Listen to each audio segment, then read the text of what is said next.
शेख आशिक शाह अवधी अलैहि रहमत रिजवान, आपका असल नाम शेख गुलाम अली और मारूफ थे आप शेख आशिक शाह के नाम से। अजूदहिया के उलमा इज़ाम और मशाइख कुबार में आपका शुमार होता था। इब्तिदा में उलमा की रविश पर दरस तदरीस में मशगूल रहे। बाद में जाज़िब हकीकी ने अपनी तरफ खींचा तो इल्मी मशगले से दिल उचाट हो गया और मुर्शिद कामिल की तलाश में घर से निकल गए। घूमते फिरते शेख अब्दुल बासित इलाहाबादी अलैहि रहमत रिजवान की खिदमत में पहुंचे। शेख अब्दुल बासित पर उनकी नजर जैसे ही पड़ी तो होश और हवास खो बैठे और वारफ्तगी के आलम में बदन के कपड़े फाड़ डाले।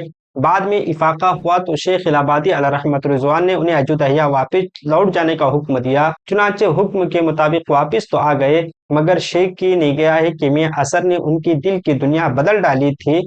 वतन मारूफ में सुकून ना मिला तो जुमला असबाब व माल व मता फुकरा और मसाकिन में वक्फ किया और दीवाना वार शेख इलाहाबादी अलैहि रहमत रिजवान की खिदमत में हाजिर हुए।